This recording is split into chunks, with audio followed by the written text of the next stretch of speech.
নিষিদ্ধ সংগঠন আওয়ামী লীগের ডাকা লকডাউন কর্মসূচিতে আজকে রাজধানীর এই মুহূর্তে শাহবাগের চিত্র আপনাদেরকে একটু দেখানোর চেষ্টা করছি যে শাহবাগে কিন্তু এখন যে চিত্রটি আসলে দেখা যাচ্ছে সেটি আসলে ভিন্ন চিত্র দেখা যাচ্ছে। আমরা দেখেছি সকাল থেকে এই যে লকডাউনকে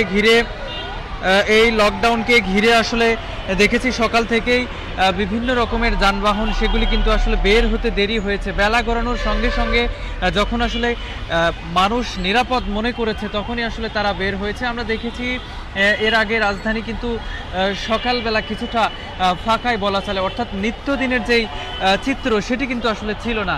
তবে বেলা গড়ানোর সাথে সাথে যখন আসলে দেখলো যে মানুষ আসলে যখন বুঝতে পারলো যে আওয়ামী লীগের সেই লকডাউন কর্মসূচিকে কেন্দ্র করে রাজধানী কোনো স্থানেই কোনো অপ্রীতিকর ঘটনা কিন্তু ঘটেনি, এবং এই ঘটনা না ঘটার ফলে কিন্তু এখন যে পরিস্থিতি দেখছি সেটি আসলে সম্পূর্ণ ভিন্ন।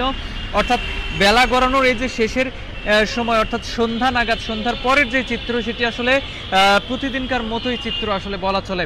তবে এর আগের সন্ধ্যার আগের চিত্র অর্থাৎ সকালে যেরকম ছিল সেটি আসলে এতগুলো যান চলাচল আসলে করছিল না, যদিও পরিস্থিতি স্বাভাবিকই ছিল। আমরা দেখেছি রাজধানীর বিভিন্ন মোড়ে অতিরিক্ত আইন শৃঙ্খলা রক্ষাকারী বাহিনী মোতায়েন করা হয়েছিল এবং সেই সাথে বিজিবি মোতায়েন করা হয়েছিল নির্দিষ্ট কিছু কিছু জায়গায়। এছাড়া আমরা দেখেছি যে দলীয় কার্যালয় যেটি রয়েছে আওয়ামী লীগের, সেই দলীয় কার্যালয়ের সামনে কিছু অপ্রীতিকর ঘটনার খবর, অর্থাৎ আওয়ামী লীগ সন্দেহে কিন্তু কয়েকজনকে সেখানে আটক করা হয়েছে। সেই সাথে সকালবেলা ধানমন্ডি 32 নম্বরেও কিন্তু একজনকে আওয়ামী লীগ সন্দেহে আটক করা হয়েছে। তো এগুলো আসলে বিচ্ছিন্ন কিছু কিছু ঘটনা ছাড়া আজকে আওয়ামী লীগের ডাকা যে লকডাউন কর্মসূচি, এই লকডাউন কর্মসূচিতে কিন্তু কোনো প্রকার অপ্রীতিকর ঘটনা কিন্তু আসলে দেখা যায়নি।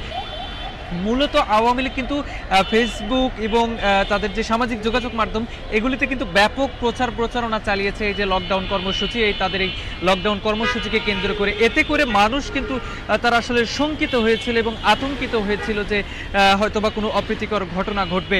এছাড়া যদি বলি যে বিগত 2-3 দিন আসলে রাজধানী জুড়ে বিভিন্ন স্থানে ককটেল বিস্ফোরণের ঘটনা, বাসে আগুনের ঘটনা, এই ঘটনাগুলি ঘটার কারণে আসলে মানুষের মনেও একটু আতঙ্ক তৈরি হয়েছিল যে এই আজকের এই দিনকে ঘিরে। তবে দিন শেষে আসলে যেটি আসলে দেখা যাচ্ছে সেটি সারাদিন কোনো অপ্রীতিকর ঘটনা ঘটেনি।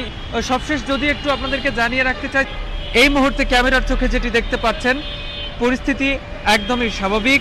মানুষ চলাচল করছে, যাত্রীবাহী গাড়ি চলাচল করছে এবং আইন শৃঙ্খলা রক্ষাকারী বাহিনীও তারাও কিন্তু সুন্দরভাবে সারাদিনই টেকেল দিয়েছে।